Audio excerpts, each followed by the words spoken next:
नमस्कार। सोने और चांदी की दुनिया में ना आजकल एक बड़ी हलचल मची हुई है। चलिए आज इसी के पीछे का सच जानते हैं। तो सवाल ये है कि सोने और चांदी को लेकर ये रेड अलर्ट की बातें हो क्यों रही हैं। भाई इसके पीछे एक वजह है, इंडेक्स रीबैलेंसिंग। ये एक इवेंट है जो 8 से 14 जनवरी के बीच होना है। आइए समझते हैं कि आखिर ये है क्या। तो ये जो रेड अलर्ट है, इसके पीछे का राज क्या है और मार्केट में इतनी बेचैनी क्यों है इसको लेकर? अच्छा, इसको ना बहुत ही आसान भाषा में समझते हैं। ये जो बड़े बड़े इन्वेस्टमेंट फंड्स होते हैं ना, उनके लिए ये एक तरह का सालाना रूटीन है अपनी संपत्ति को एडजस्ट करने का। मतलब जैसे हम अपनी गाड़ी की सर्विसिंग करवाते हैं ना, बिल्कुल वैसे ही ये अपने इन्वेस्टमेंट की ट्यूनिंग करते हैं।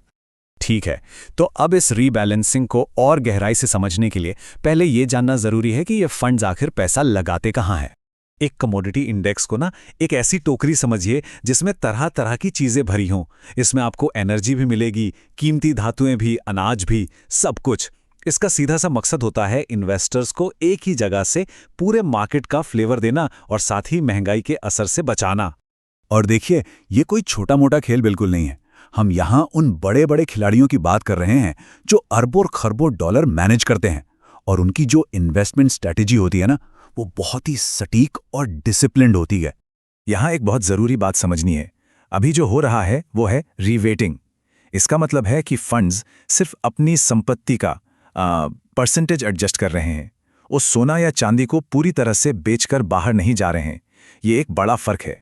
चलिए अब सीधे आंकड़ों पर आते हैं और देखते हैं कि कीमती धातुओं के लिए इसका मतलब क्या निकलता है। तो देखिए, समस्या की जड़ यहाँ एकदम साफ है। हुआ ये कि सोने और चांदी ने इतना अच्छा परफॉर्म किया कि इंडेक्स में उनका हिस्सा जो है वो तय लिमिट से ज़्यादा हो गया, और अब नियमों के हिसाब से फंड्स को अपने टारगेट पर वापस आने के लिए इस बढ़े हुए हिस्से को बेचना ही पड़ेगा। मजबूरी है। अब सोचिए इसका असर कितना बड़ा हो सकता है। अंदाज़ा लगाइए, ये जो बिकवाली है ये चांदी के बाजार में मौजूद टोटल ओपन इंटरेस्ट के 9% तक को हिला सकती है। जी हाँ, 9%। ये वाकई में एक बहुत बड़ी रकम है। तो होता क्या है जब अरबों डॉलर की संपत्ति को इतने कम समय में बेचने का दबाव बनता है? देखिए, सबसे ज़रूरी बात जो समझने वाली है वो ये है कि ये जो बिकवाली है ना, ये किसी बुरी खबर या मार्केट के सेंटिमेंट बदलने की वजह से नहीं हो रही। नहीं, ये समझिए एक ऑटोमेटिक, लगभग एक रोबोटिक प्रोसेस है जो बस अपने तय नियमों के हिसाब से चल रहा है। और क्योंकि चांदी का बाजार सोने के मुकाबले छोटा है, इसलिए इस तरह की बड़ी बिकवाली का असर उस पर ज्यादा और तेजी से महसूस होता है। ठीक है, तो अब जब हम इसके पीछे का पूरा मैकेनिज्म समझ गए हैं, तो चलिए थोड़ा जूम आउट करते हैं और पूरी तस्वीर को सही नजरिए से देखते हैं। जो बड़े इंस्टीट्यूशनल ट्रेडर्स हैं ना, उनके लिए ये कोई सरप्राइज नहीं है।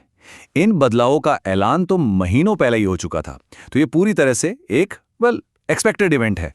और हाँ, ऐसा पहली बार नहीं हो रहा है। हिस्ट्री हमें बताती है कि इसका असर तेजी से तो आता है, लेकिन ज्यादा देर तक टिकता नहीं है। कीमतें आमतौर पर बहुत जल्दी ही वापस संभल जाती हैं। और यही सबसे बड़ा टेक अवे है। इस टेक्निकल एडजस्टमेंट की वजह से ना, लॉन्ग टर्म में सोना या चांदी अच्छा है या बुरा, ये समीकरण बिल्कुल नहीं बदला है। ये तो बस नियमों पर आधारित एक मैथमेटिकल प्रोसेस है, बस। तो जब ये बात समझ आ जाती है कि ये एक टेम्परेरी और टेक्निकल घटना है, तो फिर वो रेड अलर्ट वाली कहानी एक संभावित रणनीतिक अवसर की तरह दिखने लगती है।